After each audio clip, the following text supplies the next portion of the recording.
Welcome to our channel skill crafters. గత క్లాస్లో మనం ఏం చూసాం? రాకెట్ సంబంధించిన పార్ట్స్, పేలోడ్ సంబంధించి కానీ, పేలోడ్ ఫేరింగ్ గురించి కానీ, అలాగే చూసుకుంటే ప్రొపెలెంట్ సిస్టమ్ గురించి, దాంట్లో వాడే సాలిడ్ ఫ్యూయల్ కానీ, అలాగే లిక్విడ్ ఫ్యూయల్ కానీ, అలా ఆక్సిడైజర్ గురించి, థ్రస్ట్ గురించి ఇవన్నీ చూసుకుంటూ వచ్చాం. అలాగే చైర్మన్స్ గురించి, చైర్మన్స్ వారి యొక్క ప్రత్యేకత ఏమిటో చూసాం. ఇవాల్టి క్లాస్లో మనం SLV vehicle, satellite launch vehicle, అలాగే ASLV augmented satellite launch vehicle, PSLV, GSLV, LVM-3 ఇలాంటి లాంచ్ వెహికల్స్ గురించి చూద్దాం. మా గత క్లాస్లో మనం చూసుకుంటే ఒక్కొక్క చైర్మన్ వచ్చేసి వారి యొక్క ప్రత్యేకత, ఏఎస్ఎల్వికి, అలాగే ఎస్ఎల్వికి, పిఎస్ఎల్వికి వారి యొక్క దాంట్లో ప్రత్యేకంగా కేటాయించిన టైం పీరియడ్, వాళ్ళు కేటాయించిన టైం పీరియడ్, SLV-3లో ఉన్న ఆ చైర్మన్ ఎవరు, వాళ్ళ టైం పీరియడ్ ఏమిటి, వాళ్ళు దేని మీద ఎక్కువ ఇంపార్టెన్స్ ఇచ్చారు. ఏఎస్ఎల్వి, ఎస్ఎల్వి పునాదికి సంబంధించి వచ్చింది ఎవరు మనకు ఫస్ట్లో? పునాదికి సంబంధించి అంటే వాళ్ళ టైం పీరియడ్లో స్టార్ట్ అయింది కదండి, దానికి సంబంధించి ముందస్తు పునాది వేసింది ఎవరంటే మనం విక్రమ్ సారాభాయ్ గురించి చెప్పుకోవచ్చు. అలాగే ఎస్ఎల్వి-3 వచ్చి శాటిలైట్ లాంచింగ్ వెహికల్ 3, దాంట్లో E1, E2, D1, D2. E1 అంటే ఎక్స్పెరిమెంటల్, E2 అంటే ఎక్స్పెరిమెంటల్, D1 అంటే డెవలప్మెంటల్ అండ్ D2 అంటే డెవలప్మెంటల్. ఈ 4 లాంచ్ వెహికల్స్, ఎస్ఎల్వికి సంబంధించి 4 లాంచ్ వెహికల్స్ ఉన్నాయండి. 4 లాంచ్ వెహికల్స్ ఉన్నాయి. ఈ 4 లాంచ్ వెహికల్స్ దాని టైం పీరియడ్ ఏమిటి? 1979లోనే స్టార్ట్ అయింది. 1979 టు 1983 వరకు ఎస్ఎల్వి పీరియడ్. అలాగే ఏఎస్ఎల్వి చూసుకుంటే మనకు 1987 టు 1994 వరకు దాని యొక్క టైం పీరియడ్. ఈ ఎస్ఎల్వి-3, ఏఎస్ఎల్వి గురించి ఇవి రెండు ఏంటంటే మ్యాక్సిమం ఎక్స్పెరిమెంటైజర్ అండి. రాకెట్ ఏ విధంగా ప్రయోగించబడుతుంది, రాకెట్ సంబంధించి కమ్యూనికేషన్ ఏ విధంగా జరుపుకోగలుగుతున్నాం, దాని యొక్క ప్రయోగ నిర్వహణ ఏ విధంగా ఉంటుందనేది అలాగే ఏఎస్ఎల్వి గురించి తెలుసుకుంటాం. రాకెట్ ప్రయోగ సమయంలో ఏ సమస్యలు ఏర్పడతాయి, అలాగే కమ్యూనికేషన్ సంబంధించిన సమస్యలు ఏ విధంగా అధిగమించగలిగినాం, అలాగే గైడెన్స్ కంట్రోల్ సిస్టమ్ ఏ విధంగా అధిగమించాం, ఈ రెండు దేని ఆధారంగా మనం తెలుసుకున్నామంటే ఎస్ఎల్వి మరియు ఏఎస్ఎల్వి. ఓకే, ఈ ఏఎస్ఎల్వి గురించి ఒక్కొక్కటిగా చూద్దాం. ఫస్ట్ చూసుకుంటే ఎస్ఎల్వికి ముందు భారత్ అంతరిక్ష నేపథ్యం అంటే బ్యాక్గ్రౌండ్ హిస్టరీ. మనం ప్రతి దాంట్లో కూడా బ్యాక్గ్రౌండ్ హిస్టరీ స్టార్టింగ్ నుంచి ఇప్పటి వరకే 2026 వరకే, ఎప్పుడైతే 1947 నుంచి ఏ టైం పీరియడ్లో అయితే అది స్టార్ట్ అవుతుందో అక్కడి నుంచి ఇప్పటి వరకే చెప్పుకోవడం జరుగుతుంది. అలాగే మనకి ఎస్ఎల్వి-3 గురించి, అంతరిక్షం గురించి కూడా, ఏదైతే అంతరిక్ష స్పేస్ సంబంధించిన ప్రయోగాలకు సంబంధించి కూడా దాని స్టార్టింగ్ పీరియడ్ నుంచి ఇప్పటి వరకు తెలుసుకోవడం జరుగుతుంది. ఇవాళ వచ్చి దీని బ్యాక్గ్రౌండ్ హిస్టరీ చూసుకుంటే ప్రారంభంలో మనకు రాకెట్స్ అనేవి లేవండి, లాంచ్ వెహికల్స్ లేవు. ఉపగ్రహాల శాటిలైట్స్ ప్రిపేర్ చేయడానికి దానికి సంబంధించిన శాస్త్రీయ నేపథ్యం ఉంది, కాకపోతే దాన్ని ప్రయోగించడానికి వెహికల్స్ అనేవి లేవు, రాకెట్స్ అనేవి మన దగ్గర లేవు. అప్పుడు ఏం చేసేటోళ్ళం? విదేశాల మీద ఆధారపడేది. వాళ్ళ యొక్క రాకెట్స్ ఆధారంగా మన శాటిలైట్స్ని లాంచ్ చేసేటోళ్ళం. అంటే శాటిలైట్ని ఏ విధంగా రూపొందించుకోవాలనే అవగాహన మనకుంది, శాస్త్రీయంగా శాటిలైట్స్ ఏ విధంగా రూపొందించుకోవాలనే అవగాహన ఉంది, కానీ దానికి పంపించవలసిన వెహికల్స్ మన దగ్గర లేవు. మనం ఇప్పుడు ఇవాళ క్లాస్లో ఎస్ఎల్వి, ఏఎస్ఎల్వి గురించి చెప్పుకుంటున్నాం కదా, దానికన్నా ముందు ఎస్ఎల్వి కన్నా ముందు, అలాగే ఏఎస్ఎల్వి కన్నా ముందు పిఎస్ఎల్వి ఏవైతే ఉంటాయో ఎస్ఎల్వి కన్నా ముందు ఉన్న బ్యాక్గ్రౌండ్ హిస్టరీ ఏమిటంటే మనకున్న శాటిలైట్స్ ఆర్యభట్ట కానీ, భాస్కర-1, భాస్కర-2, అలాగే ఎరైన్ రాకెట్ ద్వారా మనం ప్రయోగించిన యాపిల్ శాటిలైట్ కానీ, ఇవన్నీ ఏంది మన రాకెట్స్ నుంచి ప్రయోగించలేదండి, మన వెహికల్స్ నుంచి ప్రయోగించలే, విదేశాల యొక్క సహకారం ఆధారంగా మనం ప్రయోగించడం జరిగింది. అలా చూసుకుంటే మనకు ఫస్ట్ వచ్చేసి ఆర్యభట్ట కానీ, భాస్కర-1, భాస్కర-2 వచ్చేసి సోవియట్ యూనియన్ లాంచ్ వెహికల్స్ ఆధారంగా ప్రయోగించడం జరిగింది. వాళ్ళ యొక్క లాంచ్ వెహికల్స్ ఏమిటి, మనకు రాకెట్స్ ఏమంటే కాస్మోస్ 3 అనేసి, అలాగే C1 ఇంటర్ కాస్మోస్ అనే రాకెట్స్ ఆధారంగా, రష్యా యొక్క రాకెట్స్ ఆధారంగా మనం ఆర్యభట్ట, భాస్కర-1, భాస్కర-2 అనే శాటిలైట్స్ని అంతరిక్షంలో పంపించడం జరిగింది. అలాగే ఎరైన్ రాకెట్ ఆధారంగా యాపిల్ ఉపగ్రహాన్ని ప్రయోగించడం జరిగింది. ఎరైన్ రాకెట్ ఎవరిదంటే యూరోప్ యొక్క స్పేస్ ఏజెన్సీ ఏంటంటే యూరోప్ స్పేస్ ఏజెన్సీ. మనకి ఇస్రో ఎలాగైతేనే అలాగే యూరోప్ స్పేస్ ఏజెన్సీ అని ఉంది. వాళ్ళ ఎరైన్ రాకెట్ ఆధారంగా మనం యాపిల్ ఉపగ్రహాన్ని పంపించడం జరిగింది. యాపిల్ వచ్చేసి తొలి కమ్యూనికేషన్ ఉపగ్రహం అండి, తొలి కమ్యూనికేషన్ ఉపగ్రహం. మన దగ్గర తీసుకుంటే మన ఉపగ్రహాలు ఫస్ట్ ఉపగ్రహం వచ్చేసి ఆర్యభట్ట 1975లో ప్రయోగించడం జరిగింది. అలాగే భాస్కర 1, భాస్కర 2 ఈ ఉపగ్రహాలు ఫస్ట్ స్టార్టింగ్లో మన సొంత రాకెట్ లేకముందు మనం ప్రయోగించిన ఉపగ్రహాలు. దీని బ్యాక్గ్రౌండ్ హిస్టరీ చూసుకుంటే SLV-3 ముందున్న భారత్ అంతరిక్ష నేపథ్యం, SLV-3 కన్నా ముందున్న భారత్ అంతరిక్ష నేపథ్యం బ్యాక్గ్రౌండ్ హిస్టరీ చూసుకుంటే అప్పటి పరిస్థితి 1960 to 1975. ఈ కాలంలో భారత్కు ఉపగ్రహాలు తయారు చేసే శాస్త్రీయ సామర్థ్యం ఉంది. అంటే ఉపగ్రహాలు శాటిలైట్స్ని శాస్త్రీయంగా తయారు చేసే అవగాహన అయితే ఉందండి. కాకపోతే దానికి సంబంధించిన రాకెట్ టెక్నాలజీ అనేది మన దగ్గర లేదు. సొంత లాంచ్ వాహనం లేదు. అంటే శాటిలైట్ అనేది మనది, రాకెట్ అనేది విదేశీ ఉంది. రాకెట్ వచ్చేసి ఇక్కడ విదేశీ ఉంది, శాటిలైట్ అనేది మనదే. ఎప్పుడు టైం పీరియడ్లో 1960 to 75 మధ్యలో. నెక్స్ట్ తీసుకుంటే ఆర్యభట్ట భారతదేశ తొలి ఉపగ్రహం. భారతదేశం ఒక తొలి ఉపగ్రహం వచ్చేసి ఆర్యభట్ట 1975లో రావడం జరిగింది. 1975లో ఆర్యభట్ట ఉపగ్రహాన్ని మనం స్పేస్లో పంపించడం జరిగింది. దేని ఆధారంగా? సోవియట్ యూనియన్ ఆధారంగా, USSR ఆధారంగా, దాంట్లో ఉన్న ఒప్పందం ఆధారంగా. ఏం ఒప్పందం? ఇంటర్ కాస్మోస్ ఒప్పందం ఆధారంగా 1967లో ఇంటర్ కాస్మోస్ అనే ప్రోగ్రాం జరిగిందంటే ఆ ప్రోగ్రాం ఆధారంగా ఏం చేస్తుంటే సోవియట్ బ్లాక్ దేశాలు ఏవైతే ఉన్నాయో వాళ్లకు, అలాగే స్నేహిత దేశాలు ఉన్న వాళ్లకు అంతరిక్ష స్పేస్ అనేది సహకారం అందించడానికి USSR ఒప్పుకుంది. దీంట్లో భాగంగానే ఈ ఇంటర్ కాస్మోస్ ప్రోగ్రాం భాగంలోనే ఇండియా ఒక శాటిలైట్ అయిన ఆర్యభట్టను స్పేస్లో ప్రయోగించడం జరిగింది. ఇక్కడ చూడండి, భారతదేశ తొలి ఉపగ్రహం ఏంది? ఆర్యభట్ట 1975లో ప్రయోగించడం జరిగింది. భారతదేశ తొలి ఉపగ్రహం ఆర్యభట్ట 1975 ఇంపార్టెంట్ ఇయర్. విదేశీ సాయంతోనే ప్రయోగించాం. ఎవరు ఆ విదేశీయులు? సోవియట్ యూనియన్, సోవియట్ యూనియన్ ఒక విదేశీ సాయంతో మన ఆర్యభట్ట ఉపగ్రహాన్ని స్పేస్లో పంపించడం జరిగింది. దేని ఆధారంగా ఇంటర్ కాస్మోస్ ప్రోగ్రాంలో భాగంగా 1967లో ఇంటర్ కాస్మోస్ అనే ప్రోగ్రాం దాని ఆధారంగా, ఆ ప్రోగ్రాం ఆధారంగా, ఆ ఒప్పందం ఆధారంగా USSR వచ్చేసి మన శాటిలైట్ అయిన ఆర్యభట్టను స్పేస్లో పంపించడం జరిగింది. ఎప్పుడు? 1975లో ప్రయోగించడం జరిగింది. వాడిన రాకెట్, ఇక్కడ మన ఆర్యభట్టకు వాడిన రాకెట్ ఉంది. ఆర్యభట్ట శాటిలైట్ ఏదైతే ఉపగ్రహం ఉందో దానికి వాడిన రాకెట్ వచ్చి కాస్మోస్ 3M. ఇంటర్ కాస్మోస్ కార్యక్రమంలో భాగంగా ఈ కాస్మోస్ 3M రాకెట్ని ఉపయోగించి ఆర్యభట్ట ఉపగ్రహాన్ని మనం స్పేస్లో ప్రయోగించడం జరిగింది. లాంచ్ స్థలం తీసుకుంటే సోవియట్ యూనియన్లోని కపుస్తీనియార్లో ప్రయోగించడం జరిగింది. ఎక్కడ మనకు ప్లేస్ వచ్చి కపుస్తీనియార్, సోవియట్ యూనియన్లో ఉన్న కపుస్తీనియార్లో ప్రయోగించడం జరిగింది. కార్యక్రమం ఇంటర్ కాస్మోస్ ప్రోగ్రాం కింద USSR సహకారంతో ప్రయోగం. ఇక్కడ చూసుకుంటే మనకి ఇక్కడ ఇంపార్టెంట్ ఏంటంటే ఫస్ట్ మెయిన్ హెడింగ్ వచ్చేసి Aryabhata satellite 1975 year. Intercosmos ప్రోగ్రాంలో భాగంగా ఎప్పుడు వచ్చింది ఇంటర్ కాస్మోస్? 1967లో రావడం జరిగింది. 1967లో ఇంటర్ కాస్మోస్ ప్రోగ్రాంలో భాగంగా, ఇంటర్ కాస్మోస్ అంటే ఏంటిది మనకు? ఇంటర్ కాస్మోస్ ప్రోగ్రాంలో భాగంగా మన భారత్ శాటిలైట్ అయిన ఆర్యభట్ట ఉపగ్రహాన్ని కాస్మోస్ 3M అనే రాకెట్ ద్వారా ప్రయోగించడం జరిగింది. ప్లేస్ ఎక్కడ? USSRలో ఉన్న, సోవియట్ యూనియన్లో ఉన్న కపుస్తీనియార్ల నుంచి ప్రయోగించడం జరిగింది. ఏంది ఇంటర్ కాస్మోస్ ప్రోగ్రామ్ అంటే మనకు ఏదైతే సోవియట్ బ్లాక్ దేశాలు ఏవైతే ఉన్నాయో అవి ప్లస్ స్నేహిత దేశాలు మరియు సోవియట్ బ్లాక్ దేశాల మధ్య ఒక ఒప్పందం జరిగింది.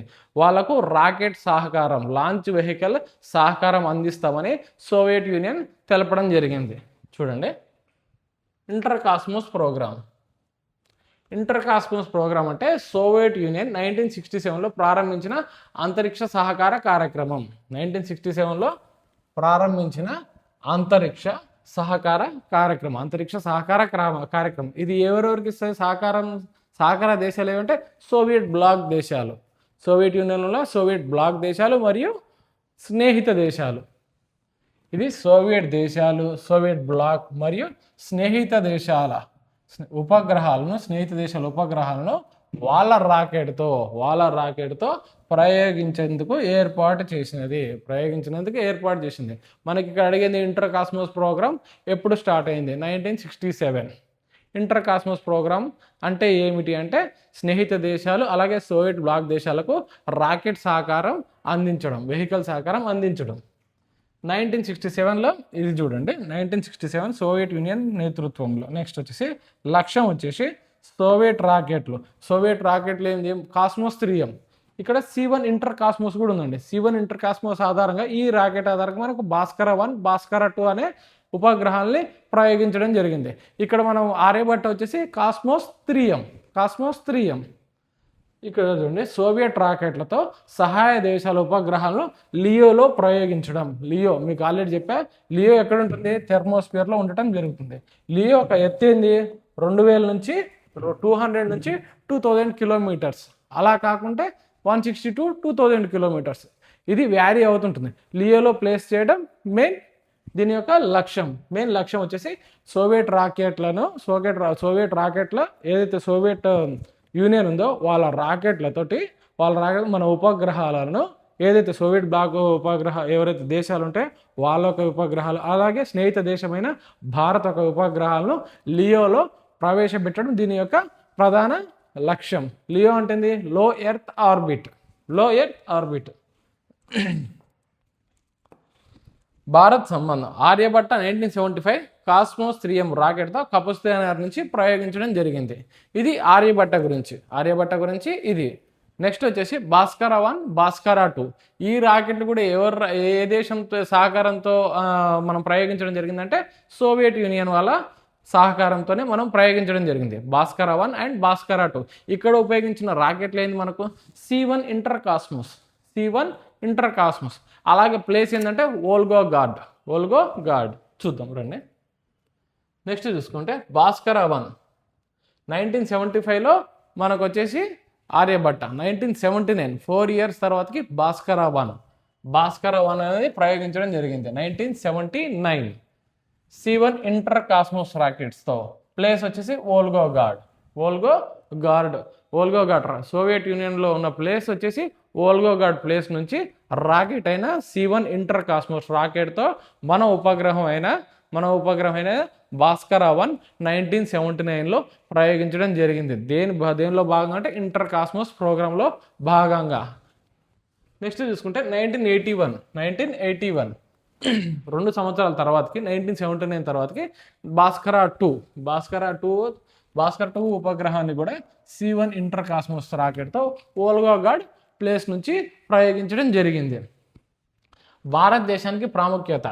అప్పటికి ఇస్రో సొంత లాంచ్ వెహికల్ లేనందున ఇంటర్ కాస్మోస్ కార్యక్రమం ద్వారా USSR సహకారంతో 3 ఉపగ్రహాలు,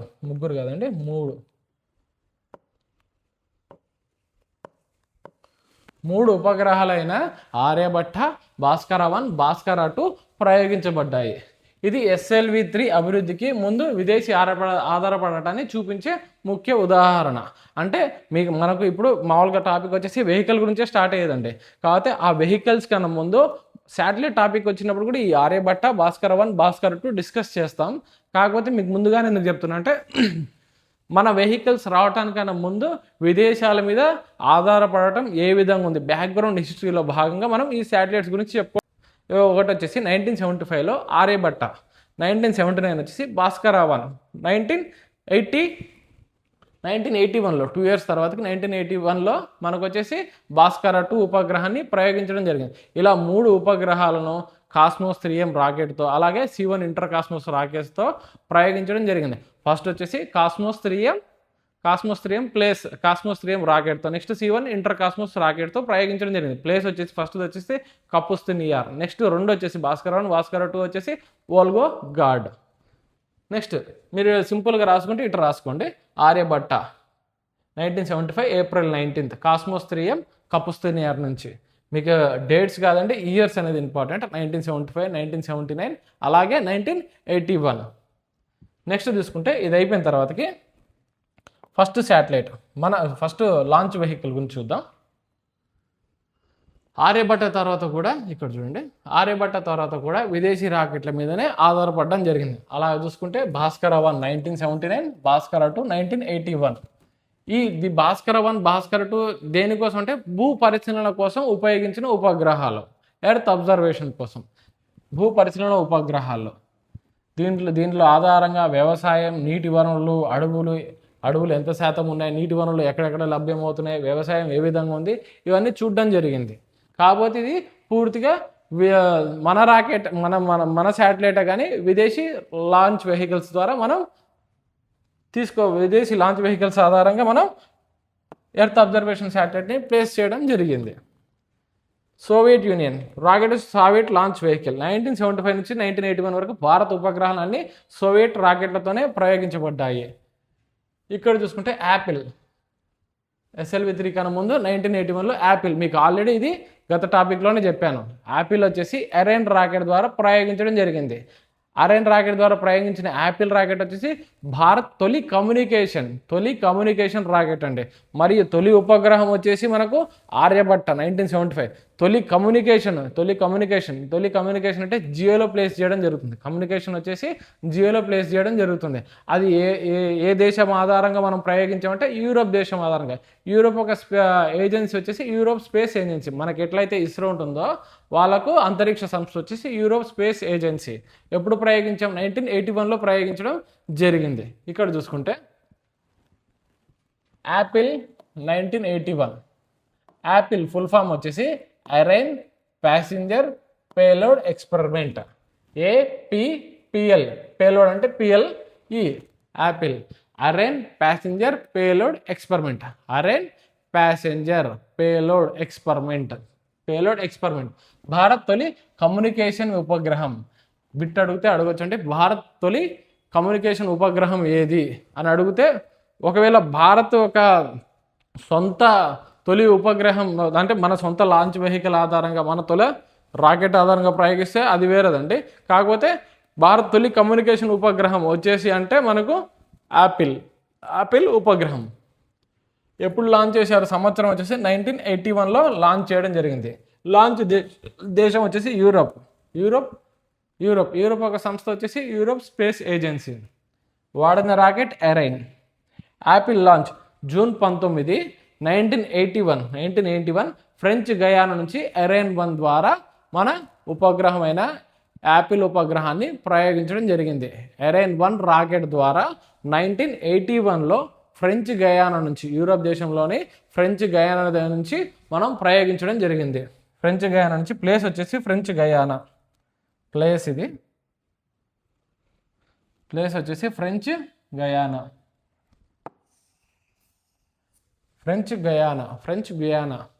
1981లో మనకు యాపిల్ రాకెట్ వచ్చేసి అరైన్ రాకెట్. నెక్స్ట్ చూసుకుంటే మన లాంచ్ వెహికల్స్కి వెళ్తే ఇప్పటి వరకు 1960 మనం 75 to 1981 వరకు చూసాం. 1981 తర్వాత మనకు ఆల్రెడీ 1979లో మన సొంత లాంచ్ వెహికల్ అనేది స్టార్ట్ అవ్వడం జరిగిందండి. 1971లోనే SLV దానికి సంబంధించిన ప్రయోగాలు జరిగినాయి. కానీ SLV శాటిలైట్ లాంచ్ వెహికల్ కానీ ASLV అనేది పూర్తిగా ప్రయోగ ఆధారితమైనవే, పూర్తిగా ఎక్స్పెరిమెంటైజ్ మాత్రమే అవి. ఎందుకంటే మనం ఫస్ట్ రాకెట్ ప్రయోగించేటప్పుడు రాకెట్ స్థిరంగా వెళ్తుందా, స్టెబిలిటీ తట్టుకోగలుగుతుందా, అలాగే గైడెన్స్ అండ్ కంట్రోల్ మన కంట్రోల్లో ఉంటున్నాయా, గైడెన్స్ దాని ఆధారంగా దిశలు మార్చుకుంటుందా, కరెక్ట్ ఆర్బిట్లో పెడుతున్నామా, ఇవన్నీ మనం SLV మరియు ASLVలో చూడడం జరిగింది. చూద్దాం రండి.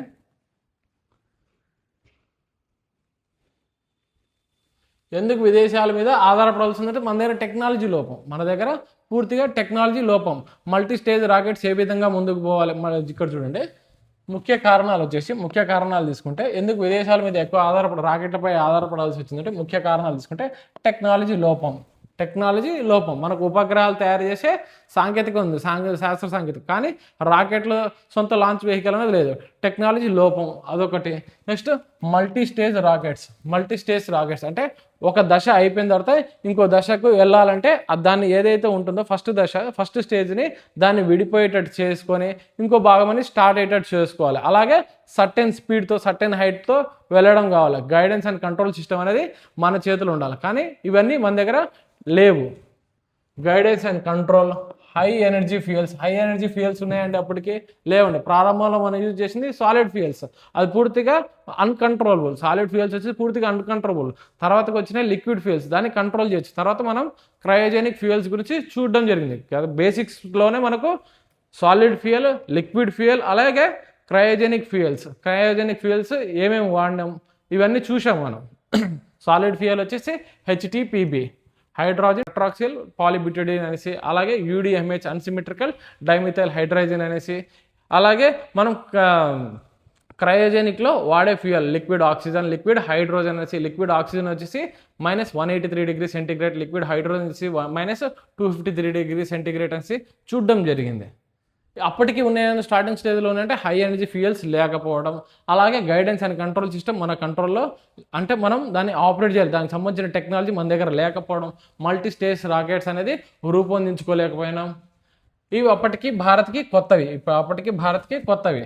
భద్రత పరిమితులు, అలాగే చూసుకుంటే భద్రత పరిమితులు ఏదైతే విదేశీ దగ్గర ఉన్న టెక్నాలజీ అవతల దేశానికి పంచుకోవడానికి ఏదైతే టెక్నాలజీ, ఇప్పుడు రాకెట్లు కూడా మన రాకెట్స్ ఏవైతే ఉన్నాయి, శాటిలైట్స్ ఏవైతే ఉన్నాయి, ఆర్యభట్ట, భాస్కర 1, భాస్కర 2, ఈ శాటిలైట్స్, అలాగే చూసుకుంటే మనం ఆపిల్ ఉపగ్రహం, ఈ శాటిలైట్స్ని ప్రయోగించారు. కానీ రాకెట్ సంబంధించిన టెక్నాలజీ అనేది విదేశీయులు మన దేశంతో పంచుకోలేదు. ఎందుకంటే మన దేశాన్ని వాళ్ళు అబ్జర్వ్ చేస్తారేమో, శాటిలైట్స్ ఆధారంగా మన దేశాన్ని అబ్జర్వ్ చేస్తారేమో, తర్వాత మనం ప్రమాదంలో పడతామేమో. భద్రత పరిమితుల లోపంలో ఆ టెక్నాలజీ అనేది విదేశీయులు మన భారతదేశానికి ఇవ్వటం జరగలేదు. ప్రారంభంలో రాకెట్ టెక్నాలజీ సైనికంగా సున్నితమైనది. సైనికంగా చాలా సున్నితమైనది. దేశాలు తమ రాకెట్ టెక్నాలజీ పంచుకోవు. ఖర్చు మరియు నియంత్రణ, ప్రయోగతేదలు మన చేతులు ఉండవు. ఖర్చు ఎక్కువ. రాజకీయ ఒత్తుళ్ళు, ఫండింగ్ కావాలి. ఇప్పుడు ఏదైనా ప్రాజెక్టు తీసుకోవాలంటే దానికి సంబంధించిన ఫండింగ్ కావాలి.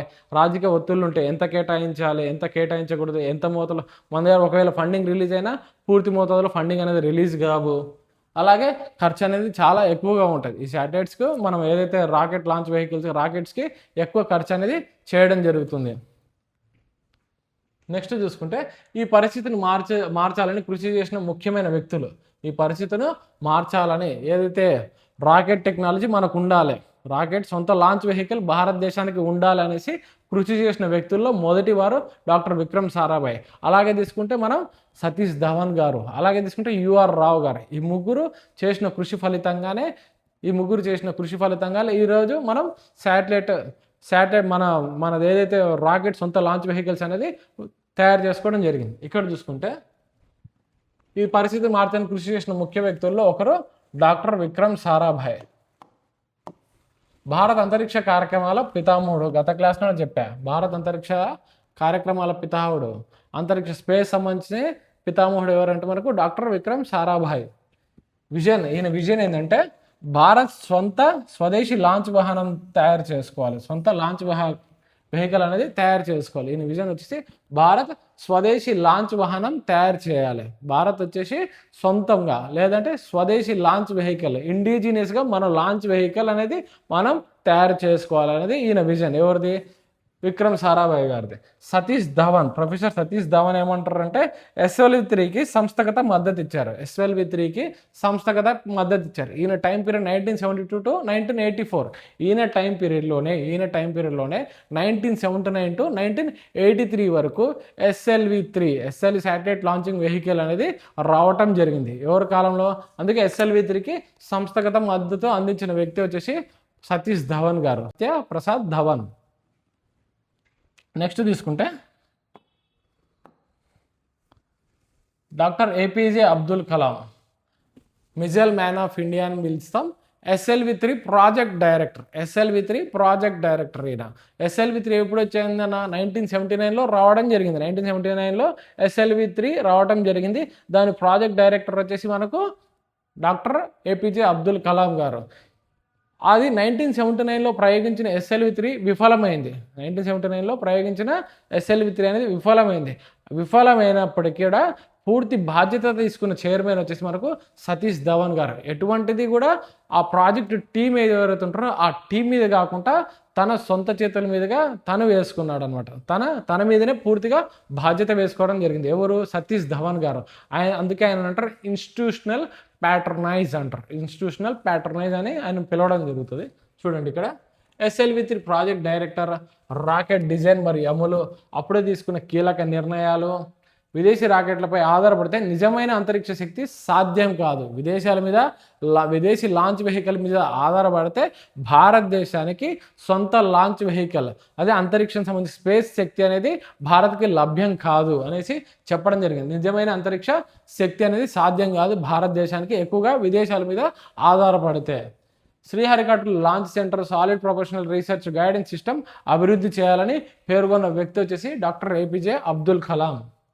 నెక్స్ట్ తీసుకుంటే ఇండియన్ లాంచ్ వెహికల్స్. ఇప్పుడు వరకు మనం ఏమేమి చూసాం? ఆర్యభట్ట గురించి చూసాం, అలాగే ఉపగ్రహాలైన ఆర్యభట్ట గురించి, ఆర్యభట్ట 1975, అలాగే భాస్కర 1, భాస్కర 2, 1975 ఆర్యభట్ట, 1979 భాస్కర, 1981లో 2 వచ్చినాయి మనకు, భాస్కర 2, అలాగే యాపిల్. ఈ ఉపగ్రహాల గురించి చూసాం. దానికి సంబంధించిన వివిధ దేశాల యొక్క సహకారం చూసాం, అలాగే ఇంటర్ కాస్మోస్ ప్రోగ్రామ్ చూసాం.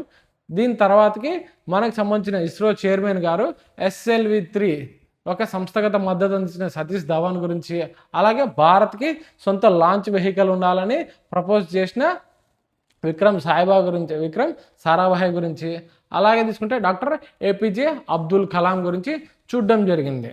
నెక్స్ట్ వచ్చేసి మన లాంచ్ వెహికల్స్. ఇప్పుడు క్లాస్ నుంచి మనం లాంచ్ వెహికల్స్, మనకి ఎన్ని లాంచ్ వెహికల్స్ ఉన్నాయి, ఆ లాంచ్ వెహికల్స్ ఏవేమిటి ఒక్కొక్కటిగా చూద్దాం. ఫస్ట్ లాంచ్ వెహికల్ తీసుకుంటే భారతదేశం ఇప్పటి వరకు రూపొందించిన లాంచ్ వెహికల్ తీసుకుంటే ఒకటి SLV-3, నెక్స్ట్ వచ్చేసి ASLV, next PSLV, next GSLV, next వచ్చేసి LVM-3, నెక్స్ట్ వచ్చేసి లాస్ట్ వచ్చి SSLV small satellite launch vehicle. SSLV small satellite launch vehicle. ఇక్కడ చూడండి SLV-3 first indigenous launch vehicle, భారతదేశం యొక్క మొదటి స్వతహాగా తయారు చేసుకున్న లాంచ్ వెహికల్ వచ్చేసి SLV-3 అంటే శాటిలైట్ లాంచ్ వెహికల్ 3. నెక్స్ట్ ASLVని టెక్నాలజీ బ్రిడ్జ్గా పిలుస్తారంటే,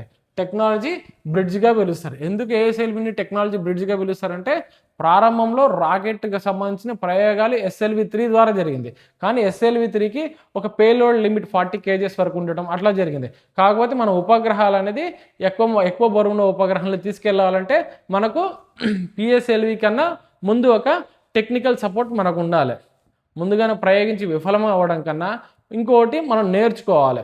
గైడెన్స్ అండ్ కంట్రోల్ సంబంధించిన హై ఎనర్జీ ఫ్యూయల్స్ గురించి ఇవి నేర్చుకోవాలి కాబట్టి ప్రారంభంలో రాకెట్ సంబంధించిన టెక్నాలజీ ఏ విధంగా మల్టీ స్టేజెస్ ఏ విధంగా వెళ్ళాలనేసి SLV-3లో నేర్చుకుంటే, దీంట్లో వచ్చి guidance, control, multi stage rockets ఇవన్నీ ఎక్కడ జరిగిందంటే ASLVలో. అలాగే పేలోడ్ యొక్క భారాన్ని పెంచడానికి కూడా ASLVని ఉపయోగించడం జరిగింది. దీని తర్వాతనే వచ్చింది మనకు PSLV నుంచే మనం భారీగా ఉపగ్రహాలు అనేది ప్రయోగించడం స్టార్ట్ చేసింది మనకు PSLV నుంచి.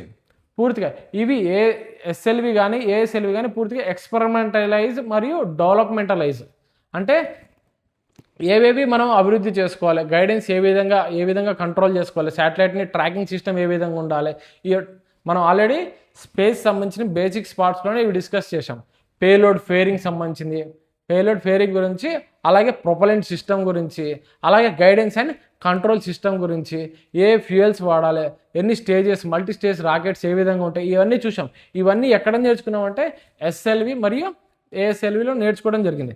దీని తర్వాత ప్రయోగించిందే మనం PSLV భారత్కి నమ్మకమైన వెహికల్. ప్రయోగించిన 100%లో ఇప్పటివరకు 100%లో అనుకుంటే 93 to 95% సక్సెస్ రేట్ ఉన్న వెహికల్ వచ్చేసి మనకు PSLV. అలాగే ప్రపంచ రికార్డ్ అయిన 2017లో 104 ఉపగ్రహాలని, శాటిలైట్స్ని పంపించడం జరిగింది. 2017లో PSLV ద్వారా 104 ఉపగ్రహాలని ప్రయోగించడం జరిగింది. అది వరల్డ్ రికార్డ్ అండి. ఒకేసారి 104 ఉపగ్రహాలను ప్రయోగించడం అనేది. దాన్ని అందుకే PSLV అంటారు వర్క్ హార్స్ ఆఫ్ ఇస్రో అంటారు. దీనికి ముందు జరిగిన మొత్తం ఎక్స్పెరిమెంటలైజ్. తర్వాత తీసుకుంటే ఒక్కొక్కటిగా SLV-3 first indigenous launch vehicle, ASLVని టెక్నాలజీ బ్రిడ్జ్ కిందగా కన్సిడర్ చేయడం జరుగుతుంది. అలాగే PSLV polar satellite launch vehicle, augmented అంటే ఎస్ఎల్వికి ఏఎస్ఎల్వికి ఏంటంటే ఎస్ఎల్వి వచ్చేసి శాటిలైట్ లాంచింగ్ వెహికల్, అంటే ఏఎస్ఎల్వి అంటే augmented satellite launch vehicle. Augmented అంటే బలపరచబడినది, అగ్మెంటెడ్ అంటే బలపరచబడినది. గతంతో పోల్చుకుంటే ఇప్పుడు బలపరచబడింది. ఏ విధంగా? అటు పేలోడ్ పరంగా, గైడెన్స్ అండ్ కంట్రోల్ సిస్టమ్స్లో దాంట్లో ఆధిక్యతను. ఇది SLV3 ఏఎస్ఎల్వి. తర్వాత పిఎస్ఎల్వి వచ్చేసి polar satellite launch vehicle, work horse of ISRO. Next వచ్చేసి జిఎస్ఎల్విలో మనం జిఎస్ఎల్వి ఎక్కడ ప్లేస్ చేస్తాం? జియోలో వచ్చేసి మనం ఆల్రెడీ చెప్పాం, కమ్యూనికేషన్ సంబంధించిన ఉపగ్రహాలు, టీవీ బ్రాడ్కాస్ట్ సంబంధించిన ఉపగ్రహాలు ఎక్కడ ఉంటాయి? జియోలో ఉండడం జరుగుతుంది. దేని ఆధారంగా మనం జియో వారికి వెళ్ళామంటే GSLV, geo synchronise satellite launch vehicle. దీన్ని అంటారు జిఎస్ఎల్వి అంటారు, లేకపోతే Mark 1 Mark 2 అని కూడా పిలవడం జరుగుతుంది. జిఎస్ఎల్వి Mark 1, జిఎస్ఎల్వి Mark 2 అంటే ఏ అయితే ఆర్బిట్లో ప్లేస్ చేయాలో ఆర్బిట్ ఆధారంగా ఈ వెహికల్స్ అని తీసుకెళ్లడం జరుగుతుంది. ఇక్కడ వచ్చేసి జిఎస్ఎల్వి వచ్చేసి జియోలో ప్లేస్ చేయడానికి తీసుకోరు. అలాగే క్రయోజెనిక్ ఫ్యూయల్స్ అనేది, cryogenic fuel liquid oxygen, liquid hydrogen ఎక్కడ యూజ్ చేస్తారంటే జిఎస్ఎల్విలో యూజ్ చేయడం జరుగుతుంది. అలాగే జిఎస్ఎల్వి Mark 3 లేదా LVM3. LVM అంటే లాంచ్ వెహికల్ Mark 3, జిఎస్ఎల్వి అంటే geo synchronise satellite launch vehicle Mark 3. LVM3 అనొచ్చు, లేకపోతే జిఎస్ఎల్వి Mark 3 అని కూడా అనొచ్చు. ఇది దేనికి ఉపయోగిస్తుంటే హ్యూమన్ స్పేస్ ఫ్లైట్ కోసం, అలాగే హెవీ లిఫ్ట్ పేలోడ్ ఏదైతే ఉంటుందో దానికోసం యూజ్ చేస్తారు LVM3. అలాగే మనం భవిష్యత్తులో మనుషుల్ని స్పేస్లోకి పంపించడం కోసం ఉపయోగించే రాకెట్ వెహికల్ వచ్చేసి మనకు GSLV Mark 3 or LVM Mark 3. అలాగే తీసుకుంటే చిన్న ఉపగ్రహాలను ప్లేస్ చేసుకోవడానికి యూజ్ చేసేది స్మాల్ శాటిలైట్ లాంచింగ్ వెహికల్, దాని అంటారు స్మాల్ శాటిలైట్ ఎరా. ఇప్పుడు ఒక్కొక్కటిగా చూద్దాం, ఎస్ఎల్వి నుంచి SSLV వరకు పూర్తిగా చూద్దాం. ఫస్ట్ వచ్చేసి ఇవాళ టాపిక్ వచ్చేసి SLV3. సైడ్ రీడింగ్ పెట్టండి. SLV3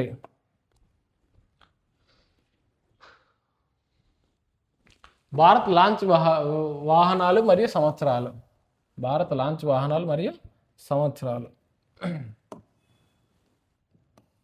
ఇక్కడ ఫస్ట్ మీకు స్టార్టింగ్లో పూర్తిగా బేసిక్స్ చెప్తా, ఇయర్స్ ఎక్కడి నుంచి స్టార్ట్ అయింది ఎక్కడి వరకు చెప్పింది. తర్వాత ఒక్కొక్కటిగా స్టెప్ బై స్టెప్ ఇన్డెప్త్గా వెళ్ళిపోదాం. SLV3 satellite launch vehicle 3. సంవత్సరాలు ఎప్పటి నుంచి స్టార్ట్ అయింది మీకు చెప్పినట్టు 1979 to 1983. ఆ టైం పీరియడ్లో ఉంది SLV3. తొలి ప్రయోగం ఎప్పుడు జరిగింది మనకు? 10th August 1979లో ప్రయోగించడం జరిగింది. 10 August 1979 సరిపోతుంది, కాబట్టి తొలి ప్రయోగం కాబట్టి 10th August అనేది గుర్తుపెట్టుకోండి. 10th August 1979లో అంటే మనకు August 15కి 5 days before 10th August 1979 ప్రయోగించడం జరిగింది. కానీ ఇది విఫలమైందండి. తొలి ప్రయోగం SLV3 E1 అని పేరుతో ప్రయోగించడం జరిగింది. E1 అంటే ఎక్స్పెరిమెంటల్ అంటారు. ఎక్స్పెరిమెంటల్ అంటే మనం పూర్తిగా నేర్చుకునే దశ, ఇది పూర్తిగా నేర్చుకునే దశ కాబట్టి ఎక్స్పెరిమెంటల్ అని అంటారండి. చారిత్రక విజయం ఎప్పుడు సాధించిన SLV3 ఆధారంగా అంటే 1980sలో విజయం సాధించడం జరిగింది. మొత్తం దీంట్లో 4 ఉన్నాయండి. 4 SLV3 E1 అనేసి ప్రయోగించడం జరిగింది. E1, E2, D1, D2. SLV3 E1, SLV3 E2, SLV3 D1, SLV3 D2 అని 4 వెహికల్స్ ప్రయోగించడం జరిగింది. ఎప్పటి నుంచి ఎప్పటివరకు? 1979 to 1983 మధ్యలో ప్రయోగించడం జరిగింది. దాంట్లో మొదటిది విఫలమైందని, కానీ విజయం సాధించింది 1980లో. 18th July 1980 రోహిణి RS1 శాటిలైట్ని కక్షలో ప్రవేశపెట్టడం జరిగింది. కాకపోతే ఇది కక్షలో ప్రవేశపెట్టి భూ పరిశీలన లేకపోతే ఇతర పరిశీలనలు జరగడం కోసం కాదు, జస్ట్ మన ప్రయోగం ఆర్బిటైజ్ అవుతుందా, అది కక్షలో పెట్టగలుగుతామా, ఎక్స్పెరిమెంటలైజ్ మాత్రమే చూసామండి. ఇక్కడ చూడండి, ఇది కూడా డేట్ ఇంపార్టెంట్. మొదటి ప్రయోగం వచ్చేసి 10th August 1979. ఆ తర్వాత సంవత్సరంలో 18th July 1980. పూర్తిగా 2 8s ఉన్నాయి చూడండి. 18th July 1980లో మనకు రోహిణి శాటిలైట్ను కక్షలో ప్రవేశపెట్టడం జరిగింది. చారిత్రాత్మక విజయం. అంటే మొదటి ప్రయోగం కదండి, మనకు పూర్తిగా టెక్నాలజీ సంబంధించిన అవగాహన లేదు. అవగాహన లేకుండానే రాకెట్ని తయారు చేసుకొని దాన్ని ఆర్బిటలైజ్లో పెట్టడం అనేది జరిగింది. ఎప్పుడు 18 జూలై 1980లో రోహిణి శాటిలైట్ RS-1 అంటారు. రోహిణి శాటిలైట్ను కక్షలో పెట్టడం జరిగింది. కార్యక్రమం ముగింపు వచ్చేసి 1983లో ఈ ప్రోగ్రామ్ అనేది మనం ఏదైతే ఎక్స్పెరిమెంటైజ్ చేద్దామో ఆ కార్యక్రమం అప్పటితో ముగించిపోయింది. 1983 వరకు ఏవైతే ఎక్స్పెరిమెంటైజ్ చేద్దామో ఎక్స్పెరిమెంటైజ్ చేసిర్రు. మనకు ASLV వచ్చేసి పేలోడ్ భారాన్ని పెంచుతూ ఎక్స్పెరిమెంటైజ్ చేయడం, గైడెన్స్ కంట్రోల్ సిస్టమ్ గురించి ఎక్స్పెరిమెంటైజ్ చేయడం. ఈ 4 మిషన్స్ అనేది 1979 to 1983 వరకు మీకు ప్రారంభం. జస్ట్ బ్రీఫ్గా చెప్తున్నా. నెక్స్ట్ స్టెప్ బై స్టెప్ ఒక్కొక్కటి SLV-3, E-1, E-2, D-1, D-2 గురించి చెప్తానండి. భారత 6th స్పేస్ ఫేరింగ్ నేషన్గా ఏర్పడింది. స్పేస్ ఫేరింగ్ నేషన్ అంటే కంటిన్యూస్గా శాటిలైట్స్ను ఒక్కొక్క టైం పీరియడ్లో స్పేస్ మీదనే పూర్తిగా ఎక్స్పెరిమెంటైజ్ చేయడం కానీ ప్రయోగించడం కానీ జరగాలి. దాని అంటారు స్పేస్ ఫేరింగ్ నేషన్ అంటారు. భారత్ వచ్చేసి వేరే వాళ్ళతో పోల్చుకుంటే ఫస్ట్ వచ్చేసి మనకు లిస్ట్ ఉందండి. కంట్రీ సీక్వెన్స్ 1957లో మనకు వచ్చేసి స్పుత్నిక్ రష్యా వాళ్ళు, రష్యా కదండి, సోవియట్ యూనియన్ వాళ్ళు ప్రయోగించడం జరిగింది. అలాగే అమెరికా, చైనా, జపాన్ ఇవన్నీ ఒక్కొక్క దేశాలు ప్రయోగించాయి. కానీ 6వ ప్లేస్లో ఉన్నది భారత్. భారత 6వ దేశంగా స్పేస్లోకి వెళ్ళడం జరిగింది. స్పేస్ ఫేరింగ్ నేషన్ అని ముఖ్యంగా ప్రెస్ చేసి చెప్తున్నా, స్పేస్ ఫేరింగ్ నేషన్. దీనికన్నా ముందు మనకు యూకే కూడా 6th ప్లేస్లో ఉందండి. 1971లోనే యూకే, మనం 1979 కదండి. ఇక్కడ చూడండి ఒకసారి సీక్వెన్స్ చూడండి. సీక్వెన్స్ చూసిన తర్వాత మీకు స్పేస్ ఫేరింగ్ నేషన్ గురించి చెప్తా. సోవియట్ యూనియన్ ఫస్ట్ కంట్రీ వచ్చేసి సోవియట్ యూనియన్ వాళ్ళు స్పుత్నిక్ 1 ఉపగ్రహాన్ని R7 రాకెట్ ద్వారా 1957లో ప్రయోగించడం జరిగింది. స్పుత్నిక్ 1 అనే ఉపగ్రహాన్ని R7 రాకెట్ ద్వారా ప్రయోగించడం జరిగింది 1957లో. నెక్స్ట్ తీసుకుంటే వీళ్ళ కాంపిటీషన్గా యుఎస్ఏ వచ్చేసి 1958లో జునో రాకెట్ ద్వారా అమెరికా వాళ్ళనేది 1958లో ఎక్స్ప్లోరర్ 1 అనేది శాటిలైట్ను ఉపగ్రహాన్ని స్పేస్లో ప్రయోగించడం జరిగింది. ఈ ప్రారంభ దశలు వివిధ దేశాల యొక్క ప్రారంభ దశలు. అలాగా భారత్ వచ్చి 6th ప్లేస్లో ఉందండి. మీకు అడిగే ఛాన్సెస్ చాలా ఎక్కువ ఉన్నాయండి. భారత ఎన్నో స్పేస్ ఫేరింగ్ నేషన్గా నిలిచింది, లేకపోతే భారత అంతరిక్ష ప్రయోగం ఎన్నో దేశంగా పేర్కొనబడింది. 6th. యునైటెడ్ స్టేట్స్ వచ్చి ఎక్స్ప్లోరర్ 1 అనే ఉపగ్రహాన్ని 1958లో జునో రాకెట్ ద్వారా ప్రయోగించడం జరిగింది. స్పుత్నిక్ 1 వచ్చేసి మనకు R7 రాకెట్ ద్వారా స్పుత్నిక్ 1 అనేది ప్రయోగించడం జరిగింది సోవియట్ యూనియన్ వాళ్ళు. నెక్స్ట్ తీసుకుంటే ఫ్రాన్స్, మూడో దేశం వచ్చేసి ఫ్రాన్స్. ఆస్ట్రిక్స్ దేని రాకెట్ ద్వారా? డియామంట్ రాకెట్ 1965లో ప్రయోగించడం జరిగింది. ఫ్రాన్స్ యొక్క రాకెట్ ఏది? డైమండ్ రాకెట్ ఆధారంగా ఆస్ట్రిక్స్ అనే ఉపగ్రహాన్ని ప్రయోగించడం జరిగింది. ఎప్పుడు? 1965లో. నెక్స్ట్ తీసుకుంటే జపాన్ ఒసూమి ఉపగ్రహాన్ని 1970లో లంబాడా 4S రాకెట్ అంటారండి. లండా 4S రాకెట్ ద్వారా ఒసూమి ఉపగ్రహాన్ని ప్రయోగించడం జరిగింది. అలాగే తీసుకుంటే చైనా వాళ్ళది డాంగ్ ఫ్యాంగ్ హోంగ్ 1 ఉపగ్రహాన్ని ప్రయోగించడం జరిగింది. ఏ రాకెట్ ఆధారంగా? లాంగ్ మార్చ్ 1 రాకెట్ ద్వారా 1970లో ప్రయోగించడం. ఇక్కడ 1970లో రెండు ఉన్నాయి. ఒకటి వచ్చేసి జపాన్ మరియు చైనా. జపాన్ వచ్చేసి ఒసూమి శాటిలైట్ని ప్రయోగించడం జరిగింది. రాకెట్ వచ్చేసి లండా 4S రాకెట్. అలాగే చైనా వచ్చేసి డాంగ్ ఫాంగ్ హాంగ్ 1 ఒక ఉపగ్రహాన్ని లాంగ్ మార్చ్ 1 రాకెట్ ద్వారా ప్రయోగించడం జరిగింది. భారత్ వచ్చేసి 1980sలో మీకు చెప్పాను కదా, 18th జూలై 1980లో భారత్ SLV-3 రాకెట్ ద్వారా స్పేస్ ఫేరింగ్ నేషన్గా గుర్తింపు. దానికన్నా ముందే మనకు యూకే వాళ్ళు 1971లో ప్రయోగించడం జరిగింది. ఇక్కడ చూడండి, బ్లాక్ ఆరోని యూకే వాళ్ళు 1971లో బ్లాక్ ఆరోని ప్రయోగించడం జరిగింది. కాకపోతే వీళ్ళకు కంటిన్యూటీ అనేది లేదండి. భారత్ వచ్చేసి 1979 to 83, అలాగే 87 to 94 ఇలా భారత్ అనేది శాటిలైట్స్ని ప్రయోగించడం జరిగింది. అది విఫలమై ఉండొచ్చు, లేకపోతే సఫలమై ఉండొచ్చు, సక్సెస్ అయి ఉండొచ్చు, ఫెయిల్యూర్ అయి ఉండొచ్చు, కానీ కంటిన్యూటీగా దాంట్లో ఉండిపోయింది. కాకపోతే యూకే ఏం చేసిందంటే, యూకే అనేది కంటిన్యూటీ లేదండి. ఏం చేసిందంటే విదేశాల మీద ఆధారపడడం జరిగింది. వాళ్ళ యొక్క ఉపగ్రహాలను విదేశీ రాకెట్ లాంచ్ వెహికల్స్ ద్వారా దాన్ని ప్రయోగించడం జరిగింది. కాబట్టి యూకేని space faring nation, 6th space faring nation కిందకి తీసుకొని రాలేదు. మన డాక్యుమెంట్, ఇస్రో డాక్యుమెంట్లో కూడా 6th ఫేరింగ్ నేషన్ వచ్చేసి భారత్ అని ఇవ్వటం జరిగింది. అందుకే మీరు 1971లో ఉంది కదా సార్, ఇది కదా 6th ఫేరింగ్ నేషన్, మన 1980sలో వచ్చింది అనేసి అడగవచ్చు. అందుకే ముందుగా చెప్తున్నా, దీంట్లో కంటిన్యూటీ అనేది లేదు. యూకే వాళ్ళకి కంటిన్యూటీ లేదు. అది స్టాప్ చేసింది. ఎప్పుడైతే బ్లాక్ ఆరో అనే ఉపగ్రహాన్ని ప్రయోగించిన తర్వాత అది స్టాప్ చేసి తన యొక్క ఉపగ్రహాలను విదేశీ ఆధారంగా ప్రయోగించడం జరిగింది. కానీ భారత్ సొంత లాంచ్ వెహికల్స్ మీద ప్రయోగాలు చేసి సఫలమైంది, విఫలమైంది. అందుకని భారత్ని 6వ స్పేస్ ఫేరింగ్ నేషన్గా గుర్తించడం జరిగింది.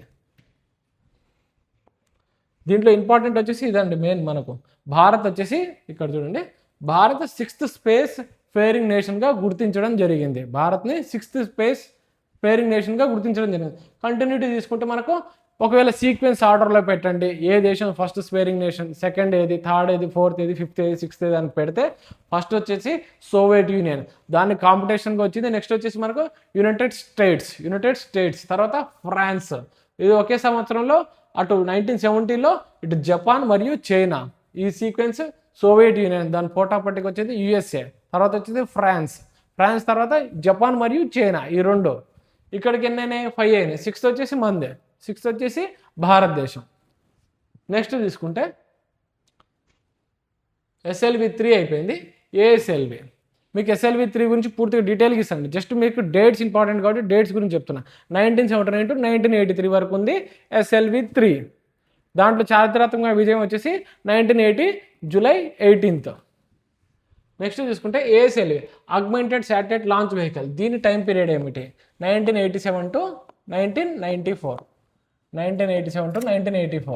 తొలి ప్రయోగం ఎప్పుడు జరిగింది మనకు, 24th March 1987. ASLV D1 అంటారండి. డెవలప్మెంటల్ స్టేజ్ అంటారు. D1 అంటే డెవలప్మెంటల్ స్టేజ్, E1 అంటే ఎక్స్పెరిమెంటల్ స్టేజ్. ఇది వచ్చేసి 1987లో ASLV అనేది స్టార్ట్ అవ్వడం జరిగింది. విజయవంతమైన అభివృద్ధి ప్రయోగాలు, సక్సెస్ అయినవి 2 ఉన్నాయండి. ASLVలో మనకు 2 ప్రయోగాలు విజయవంతమైనవి. అది ఇయర్ వచ్చేసి 1992 ఒకటి, 1992. అదే దాంట్లో గతంలో తీసుకుంటే 1980 కార్యక్రమం ముగింపు ఎప్పుడు జరిగింది, 1994లో. 1987 to 1994లో ఈ కార్యక్రమం ముగించడం జరిగింది. దీంట్లో కూడా 4 మిషన్స్ అనేవి ఉన్నాయండి. D1, D2 అనేసి ఈ 4 మిషన్స్ అనేవి ఉండడం జరిగింది ASLVకి. SLV-3 మరియు PSLV మధ్య టెక్నాలజీ బ్రిడ్జ్ అని దేన్ని అంటారంటే ASLVని టెక్నాలజీ బ్రిడ్జ్గా కన్సిడర్ చేయడం జరుగుతుంది. నెక్స్ట్ వచ్చేసరికి PSLV. నెక్స్ట్ తీసుకుంటే PSLV, polar satellite launch vehicle. PSLV ISRO యొక్క వర్క్ హార్స్, నమ్మకమైన బహుముఖ ప్రయోగ వాహనం.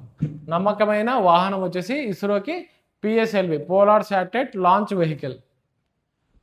1993 నుండి ప్రస్తుతం వరకు 320+ విజయవంతమైన మిషన్స్ అనేవి దీంట్లో ఉన్నాయి. ప్రారంభంలో మనకు SLV కానీ ASLV కానీ 4 మిషన్స్ ఏమి ఉన్నాయి. కానీ దీంట్లో వచ్చేసి 320+ సక్సెస్ రేట్ ఉన్న వెహికల్ వచ్చేసి PSLV. ఎప్పుడు స్టార్ట్ అయింది, మొదటి ప్రయోగం ఎప్పుడు స్టార్ట్ అయిందంటే 20th September 1993లో స్టార్ట్ అవ్వడం జరిగింది. మీకు గత దాంట్లో ఏంది 1979 to 1983 అని ఇచ్చా, 1983 వరకు ఇచ్చా. నెక్స్ట్ వచ్చి 1987 to 1994 అని ఇచ్చా టైం పీరియడ్ అనేది. కాదు దీనికి ఏమైనా చేయాలి, 1993 to ప్రజెంట్ వరకు తర్వాత కాలంలో కూడా మనం పిఎస్ఎల్వి అనేది యూజ్ చేయడం జరుగుతుంది. కానీ మొదటి ప్రయోగం ఎప్పుడు వచ్చింది? 20th September 1993. ఏఎస్ఎల్వి మనకు 1994లో ఎండ్ కాకముందే 1993లోనే 20th September 1993లోనే దీన్ని ప్రయోగించడం జరిగింది పిఎస్ఎల్విని. పిఎస్ఎల్వి 1993 నుండి ప్రస్తుతం వరకు 320+ విజయవంతమైన మిషన్స్ అని మొదటి ప్రయోగం వచ్చేసి 20th September 1993. పిఎస్ఎల్వి 1-2 స్టేజెస్లో తటస్థ ఆర్బిట్స్, సన్సింక్రనైజ్ ఆర్బిట్స్ చేరుకోవడంలో నిపుణం. అంటే మనం ఏదైతే ఆర్బిట్లో పెడతామో ఫస్ట్ సెకండ్ స్టేజ్లో స్టేజెస్ ఏవైతే ఉంటుందో దాంట్లో సక్సెస్ఫుల్ రేట్ ఉంది. మల్టీ స్టేజ్ రాకెట్స్ అనగానే దాంట్లో ఓకే. అలాగే పర్టికులర్ ఆర్బిట్లో లియోలో కానీ, మియోలో కానీ, జియోలో కానీ పెట్టడంలో పిఎస్ఎల్వి నిపుణం. పిఎస్ఎల్వి నమ్మకమైన వాహనం. అలాగే సన్ సింక్రనైజ్ ఆర్బిట్లో భూమిని ఒకే సూర్యకాంతిలో ఒకేసారి చూడ్డాన్ని ఏమంటారంటే దాన్ని సన్ సింక్రనైజ్ ఆర్బిట్ అంటారు. చెప్తానండి, సన్ సింక్రనైజ్ ఆర్బిట్ అంటారు. దాంట్లో పెట్టడంలో పిఎస్ఎల్వి వాహనం వచ్చేసి నమ్మకమైన వాహనం.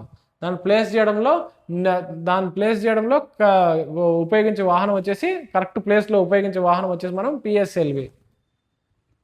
దీంట్లో ఆధారంగానే చంద్రయాన్ 1 సక్సెస్ రేట్లో ఈ మిషన్స్లో ఉన్న మనం ఏమేమి తీసుకుపోయినామంటే చంద్రయాన్ 1, మంగళయాన్ 100+ విదేశీ ఉపగ్రహాలను ప్రయోగించిన రికార్డు కలిగిన కమర్షియల్ స్పేస్ లీడర్గా నిలిచింది. కమర్షియల్ స్పేస్ మీకు చెప్పాను కానీ 104 విదేశీ ఉపగ్రహాలను ప్రయోగించిన మన స్వదేశీ టెక్నాలజీ రూపొందించుకున్న పిఎస్ఎల్వి వాహనం. పిఎస్ఎల్వి వాహనం ఆధారంగా చంద్రయాన్ 1 దీని నుంచి ప్రయోగించడం జరిగింది. అలాగే మామ్ లేదా మంగళయాన్ మిషన్ కూడా దీని నుంచి ప్రయోగించడం జరిగింది. అలాగే 2017లో 104 విదేశీ ఉపగ్రహాలను ప్రయోగించడం జరిగింది. అలాగే స్పేస్ మార్కెట్ కమర్షియల్ వైపు దూసుకెళ్లిన వాహనం వచ్చేసి పిఎస్ఎల్వి. కమర్షియల్ స్పేస్ లీడర్గా నిలిచింది. 300+ విజయవంతమైన ప్రయోగాలు ప్లస్ భారత్ను కమర్షియల్ స్పేస్ లీడర్గా చేసింది. కమర్షియల్ స్పేస్ లీడర్గా చేసిన వాహనం వచ్చేసి మనకు PSLV polar satellite launch vehicle. ఎప్పుడు స్టార్ట్ అయింది మనకు?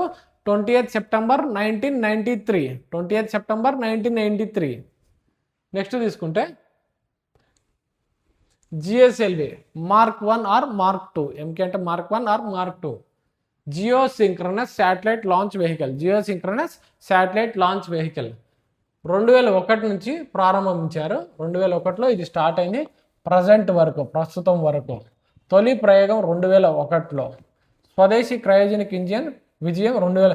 దీంట్లో యూజ్ చేసిన క్రయోజెనిక్ ఇంజిన్ దేంట్లో యూజ్ చేసాం? జిఎస్ఎల్వి మార్క్ 1 మార్క్ 2లో జిఎస్ఎల్వి వెహికల్లో యూజ్ చేసిన క్రయోజెనిక్ ఇంజిన్ ఎప్పుడు విజయం సాధించిందంటే 2014లో విజయం సాధించడం జరిగింది. 2014లో. కానీ ఇది స్టార్ట్ అయింది జిఎస్ఎల్వి ఎప్పుడు స్టార్ట్ అయింది మనకు? 2001 నుంచి ప్రజెంట్ వరకు నడుస్తుంది దీని టైం పీరియడ్. కమ్యూనికేషన్ ఉపగ్రహాల కోసం యూజ్ చేసేది జిఎస్ఎల్వి. జియోసింక్రనస్ శాటిలైట్ వెహికల్ వచ్చేసి ఎక్కువగా దేనికోసం యూజ్ చేస్తామంటే కమ్యూనికేషన్ ఉపగ్రహాల కోసం మనం యూజ్ చేసేది జిఎస్ఎల్వి మార్క్ 1 ఆర్ మార్క్ 2. ఇది ఎప్పుడు స్టార్ట్ అయింది? 2001లో. దీంట్లో యూజ్ చేసే క్రయోజెనిక్ ఫ్యూయల్ ఎప్పుడు విజయవంతమైంది? 2014లో.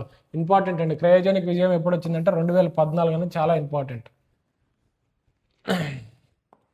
నెక్స్ట్ తీసుకుంటే మీకు స్టార్టింగ్ పీరియడ్స్ అన్నిటి గుర్తుపెట్టుకోండి. 1979లో ఎస్ఎల్వి చూడండి, ఎస్ఎల్వి 3 వచ్చేసి 1979. ఏఎస్ఎల్వి స్టార్టింగ్ పీరియడ్ వచ్చేసి ఆగ్మెంటెడ్ శాటిలైట్ లాంచింగ్ వెహికల్ 1987లో స్టార్ట్ అవ్వడం జరిగింది. పిఎస్ఎల్వి తీసుకుంటే 1993లో September 20న స్టార్ట్ అవ్వడం జరిగింది. నెక్స్ట్ జిఎస్ఎల్వి తీసుకుంటే ఇప్పటి వరకు 2001లో స్టార్ట్ అవ్వడం జరిగింది. దీంట్లో ఉన్న క్రయోజెనిక్ ఇంజన్ వచ్చేసి మనకు 2014లో విజయం సాధించడం జరిగింది. ఇది జిఎస్ఎల్వి మార్క్ 1 మార్క్ 2. నెక్స్ట్ వచ్చేసి జిఎస్ఎల్వి మార్క్ 3. సంవత్సరం 2014 నుండి ప్రస్తుతం వరకు జిఎస్ఎల్వి మార్క్ 3 ఆర్ లేకపోతే లాంచ్ వెహికల్ మార్క్ 3.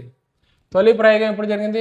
2014లో. క్రయోజెనిక్ ఎప్పుడైతే విజయం సాధించిందో అదే టైం పీరియడ్లో 2014లో జిఎస్ఎల్వి మార్క్ 3ని ప్రయోగించడం జరిగింది, తొలి ప్రయోగం. కానీ ఆపరేషనలైజ్ అయింది ఎప్పుడు? ఎప్పటి నుంచి అయిందంటే 2017 నుంచి ఆపరేషనలైజ్ అయింది. హెవీ లిఫ్ట్ మరియు మానవ అంతరిక్ష ప్రయోగం వాహనం హెవీ లిఫ్ట్ కోసం మీకు ఇంతకుముందే చెప్పాను, దేనికి సంబంధించింది, మానవులు మరియు హెవీ లిఫ్ట్ కోసం, మానవుల్ని పంపించడం కోసం, అలాగే హెవీ లిఫ్ట్ పేలోడ్ ఏదైతుందో దాన్ని పంపించడం కోసం యూజ్ చేసేది వచ్చేసి మనకు జిఎస్ఎల్వి మార్క్ 3. అలాగే కమ్యూనికేషన్ కోసం ఉపయోగించే వెహికల్ వచ్చేసి మనకు కమ్యూనికేషన్ సంబంధించి GSLV mark 1 or mark 2. Payload ఆధారంగా కమ్యూనికేషన్ సంబంధించి మార్క్ 1 ఆర్ మార్క్ 2. అలాగే హెవీ పేలోడ్ హెవీ లిఫ్ట్ కోసం అలాగే మానవుని అంతరిక్షంలోకి పంపించే దానికి సంబంధించిన ఉపయోగించే రాకెట్ వచ్చేసి మనకు జిఎస్ఎల్వి మార్క్ 3. అలాగే తక్కువ పేలోడ్, మరీ ఎక్కువ కాదు మరీ తక్కువ కాకుండా మీడియం పేలోడ్ని యూజ్ చేసేది పిఎస్ఎల్వి వెహికల్స్. నెక్స్ట్ వచ్చేసి లాస్ట్ వచ్చేసి స్మాల్ శాటిలైట్ లాంచింగ్ వెహికల్. ఎప్పుడు స్టార్ట్ అయింది? 2022లో స్టార్ట్ అవ్వడం జరిగింది. తొలి ప్రయోగం 2022, ఆపరేషనల్ విజనం 2023 నుంచి. దాని విజయాలు ఎప్పటి నుంచి ఆపరేషనల్ అయినాయి అంటే 2023 నుంచి. 2022కి స్టార్ట్ అయినప్పుడే ఆపరేషనలైజ్ అయ్యి మరియు విజయం సాధించింది ఎప్పటి నుంచి అంటే 2023 నుంచి. చిన్న ఉపగ్రహాల యుగం అంటారు, స్మాల్ శాటిలైట్ ఎరా అంటారు. ఇప్పటివరకు బ్రీఫ్గా చూసాం, ఇయర్స్ చూసాం, దానికి సంబంధించి ఏం చేస్తాం, హెవీ పేలోడా, మానవుని అంతరిక్ష మిషనా, దీనికి సంబంధించి మీడియం పేలోడా, ఇవన్నీ మనం బ్రీఫ్గా చూసాం. ఇప్పుడు ఒక్కొక్కటిగా SLV-3 ఫస్ట్ నుంచి ఎన్ని మిషన్స్ ఉన్నాయి, టోటల్ ఎన్ని మిషన్స్, 4 మిషన్స్, ఆ 4 మిషన్స్ చూస్తాం. అలాగే ASLVకి సంబంధించిన ఏవైతే 4 మిషన్లు ఉన్నాయో ఆ 4 మిషన్లు చూస్తాం. అలాగే PSLVలో ఏవైతే ప్రత్యేకత ఉన్నాయి, ఇప్పుడు 320+ విజయవంతమైన సక్సెస్ రేట్ ఉన్నాయి కదా, దాంట్లో ఏవేవి స్పెషల్, మంగళయాన్, చంద్రయాన్ 1, 2, 3, అలాగే ఆదిత్య L1 ఇట్లాంటి ఏవైతే ఉంటాయి. శాటిలైట్స్ టాపిక్ వచ్చినప్పుడు శాటిలైట్స్ గురించి పూర్తిగా చూస్తాం. ఇప్పుడు ఓన్లీ వెహికల్స్ గురించి చూద్దాం. వెహికల్స్ ఫస్ట్ ఎక్స్పెరిమెంటలైజ్ డెవలప్మెంటల్ స్టేజ్ చూస్తారా, అవి చూద్దాం. అవి చూసిన తర్వాత నెక్స్ట్ ASLV ఒక్కొక్కటిగా చూద్దాం. రేపటి క్లాస్లో SLV-3 మిషన్స్ ఏవైతే ఉన్నాయో 4 మిషన్స్, అలాగే ASLV టాపిక్ని కంప్లీట్ చేసుకుందాం రేపటి క్లాస్లో. దీంట్లో సంబంధించి మీకు ఇంకా కంటెంట్ ఏమైనా యాడ్ చేయాలి, స్పేస్ టాపిక్ అయిపోయిన తర్వాత ఇంకేమైనా కంటెంట్ యాడ్ చేయాలంటే కామెంట్ రూపంలో తెలియజేయండి, దాన్ని యాడ్ చేయడం జరుగుతుంది. మీకు కనుక మా వీడియో నచ్చినట్టయితే లైక్ చేసి, షేర్ చేసి, సబ్స్క్రైబ్ చేయవలసిందిగా కోరుతున్నాను. అలాగే మా వీడియోస్ ముందుగా మీకు రావాలంటే బెల్ ఐకాన్ మీద ట్యాప్ చేయండి. Thank you so much.